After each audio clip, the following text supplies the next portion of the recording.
தன்னுடைய ஜனத்தின் மத்தியிலே வெளிப்பட்டார். இன்றைக்கு உங்கள் நடுவிலும் அவர் பயங்கரமான காரியங்களை செய்ய ஒரு அழைப்பு கொடுக்கிறார். இன்றைக்கு நீங்க அதை போக்கஸ் பண்ணணும். இன்றைக்கு என் தேவன் சாதாரணமானவர் அல்ல. இதைத்தான் நீங்க மைண்ட்ல வச்சுக்கணும். இன்னைக்கு என் சூழ்நிலையை காட்டிலும் என் தேவ சத்தத்துக்கு நான் செவி கொடுப்பேன். என் தேவனுடைய சத்தம் கேதுரு மரங்களை முறிக்கக்கூடியதாக இருக்கிறது. ஹல்லேலூயா, ஹல்லேலூயா. என் தேவனுடைய சத்தம் இல்லாதவைகளை இருக்கிறவைகளாக மாற்றக்கூடியதாக இருக்கிறது என்ற ஒரு ஆழமான ஒரு நம்பிக்கை இந்த நாட்களிலே நமக்கு உண்டாக வேண்டும் அன்பானவர்களே. அதைத்தான் தேவன் விரும்புகிறார். என் ஜனங்கள் இப்படிப்பட்ட ஒரு அனுபவத்திலே வளர வேண்டும். ஹல்லேலூயா. அப்ப நல்லா புரிந்து கொள்ளுங்க, இந்த தேவ வார்த்தைக்கு நீங்கள் செவி கொடுக்கும் பொழுது தேவன் உங்க வாழ்க்கையில பயங்கரமான காரியங்களை செய்கிறவராக வெளிப்படுவார். ஹல்லேலூயா.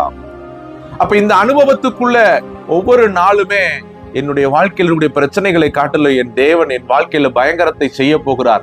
என்னோடு இருக்கிறவர் பயங்கரமானவர், பயங்கரமான அற்புதங்களை செய்யக்கூடியவர் என்ற ஒரு சிந்தனையில நாம் தேவ சமூகத்திற்கு போகும் பொழுது தேவனிடத்திலிருந்து வரக்கூடிய அந்த வார்த்தை என்னும் மன்னா நம்மளை உயிர்ப்பிக்கும். ஹல்லேலூயா.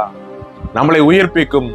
உயிர்ப்பித்து அவருடைய வீட்டின் நன்மையினால நம்மளை அலங்கரிப்பார். அன்பானவர்களே, பாருங்க, இந்த வசனத்துக்கு செவி கொடுக்கும் போது அவர் நம்மை சேர்த்துக் கொள்கிறவராக இருக்கிறார். இந்த சங்கீதம் 65:4 சொல்லுகிறது, உம்முடைய பிரகாரங்களில் வாசமாய் இருக்கும்படி நீர் தெரிந்து கொண்டு சேர்த்துக் கொள்கிறவன் பாக்கியவான். ஹல்லேலூயா. அப்ப இந்த ஒரு பார்வையில நீங்க அவரை பார்க்க ஆரம்பிக்கும் போது அவர் உங்களை சேர்த்துக் கொள்கிறார். சேர்த்து கொண்டு என்ன செய்கிறார் அப்படின்னா, உம்முடைய பரிசுத்த ஆலயமாகிய உமது வீட்டின் நன்மையால் திருப்தியாவோம். ஆமென், ஹல்லேலூயா. அவருடைய வீட்டின் நன்மையால் திருப்தியாவோம். அன்று செங்கடல்ல பிரிக்கும் பொழுது உள்ளே ஒரு பாதை இருந்தது. ஆனால் இஸ்ரேல் ஜனங்கள் அதற்கு முன்பதாக என்ன பார்த்தாங்க? புலம்பிக் கொண்டு அந்த இடத்துல நின்றார்கள். புலம்பிக் கொண்டு நின்றவர்கள் மத்தியில ஒரு பாதை, இதற்குள்ள ஒரு பாதை இருக்குன்னு இந்த உலகத்துக்கே தெரியாது, யாருக்கு தெரியாது. ஆனா அவர் அந்த இடத்துல பாதையை உண்டு பண்ணி கட்டாந்தரையில நடந்து போனது போல அவர்கள் நடந்து போனார்கள் என்று வேதம் சொல்லுகிறது. அதே போல ஒரு நன்மையை தான் இந்த நாளில உங்களுக்கு வைத்திருக்கிறார். ஹல்லேலூயா. அதனாலதான் உங்களை சேர்த்துக் கொள்ள விரும்புகிறார்.